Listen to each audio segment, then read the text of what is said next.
Dans cette vidéo, on va voir comment on peut montrer que des triangles sont égaux. Dans la partie 1 sur les triangles égaux, on a défini ce que c'était et puis on a cherché les côtés angles et sommets homologues. Là, cette fois-ci, vous allez avoir deux triangles et il va falloir expliquer pourquoi vous êtes sûr, sans les découper, que ce sont des triangles égaux. Alors pour ça, il y a trois choses à repérer. Donc trois cas différents.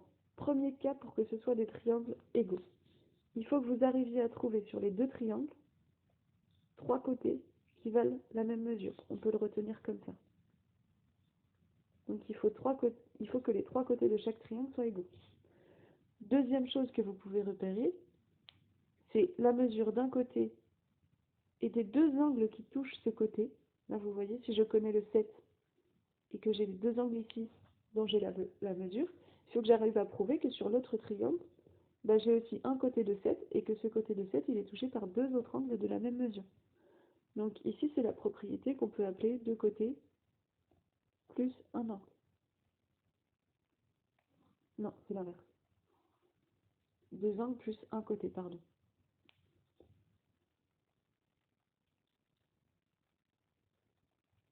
Donc vous l'avez deviné, troisième propriété, ça va être de trouver un angle et deux côtés. Attention, il faut que les deux côtés qu'on connaisse soient autour, ce soit les deux côtés qui soient autour de l'angle. Donc ici c'est la propriété deux côtés plus un angle. Ça c'est les trois choses qui peuvent vous aider à montrer que des triangles sont égaux. Alors on va faire deux exemples. Et sur votre copie, il va toujours falloir détailler en trois étapes quand vous voulez démontrer que des triangles sont égaux. Première étape, les données, ça veut dire ce qu'on voit sur la figure. Deuxième étape, la propriété, est-ce que vous utilisez celle-ci ou celle-là. Troisième étape, la conclusion, qui sera soit on n'a pas réussi à utiliser de propriété, donc les triangles ne sont pas semblables, soit on a utilisé une des trois propriétés ici, et donc les triangles sont semblables. Alors, première chose à faire, les données. Donc, qu'est-ce que je vois sur la figure ici? Je vois que j'ai deux angles ici qui sont en vert. Donc, ça veut dire que l'angle BEC est égal à l'angle MRT. Ce sont les deux angles en vert. Donc, il faut que j'ai E au milieu et R au milieu. C'est bien ce que j'ai ici. Deuxième chose que je vois, c'est que j'ai encore deux autres angles qui sont égaux. L'angle au niveau du B, donc EBC, est égal à l'angle au niveau du N dans l'autre triangle. C'est l'angle RNT. Et dernière chose que je vois, c'est que j'ai deux côtés qui sont égaux. C'est marqué par le petit trait sur chaque côté. Ces deux côtés-là sont égaux. Les côtés, on les note entre crochets. C'est BE qui est égal à RN, ou NR, c'est pareil. Donc ça correspond à ce petit trait-là. Je vérifie. Les données que j'ai, c'est deux égalités d'angles plus une égalité des côtés. Alors, petit détail, on ne met pas de crochet sur les côtés parce qu'on parle de la longueur. C'est la longueur des côtés qui est égale.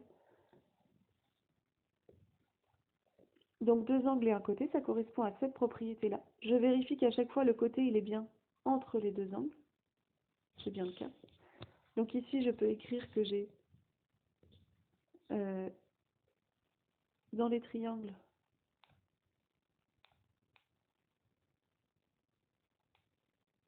et là on donne les noms dans les triangles BEC et NRT, il y a un côté et deux angles égaux.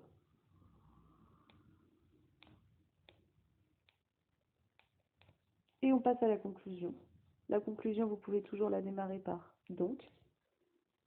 Ces triangles sont égaux.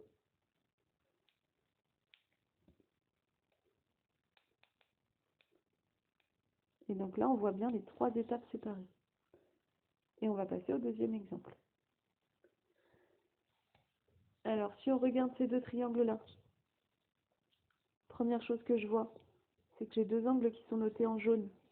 Donc ces deux angles, ils sont égaux. Ils sont au niveau du B et du I.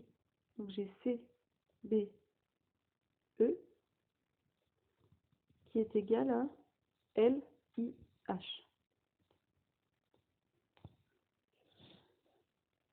Ensuite, je vois que ici j'ai un trait et là j'ai un trait.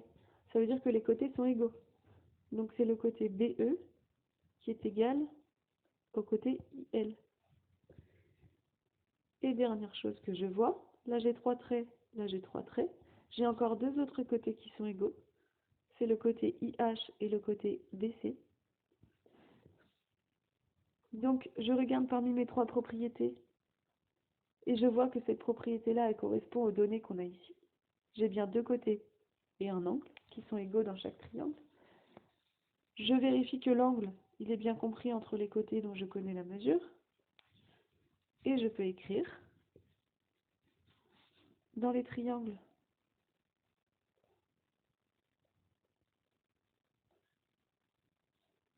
Cette fois-ci, il s'appelle BEC et ILH. Il y a deux côtés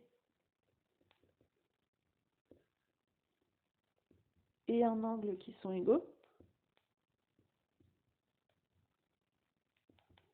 Donc,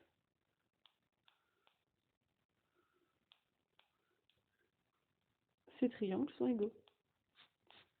Et là, encore une fois, j'ai bien séparé mes trois étapes. Donc, j'ai écrit un raisonnement qui est clair. Et c'est terminé. Donc, la chose à retenir, les choses à retenir de cette vidéo, ce sont les trois propriétés différentes et la façon de rédiger dans un exercice.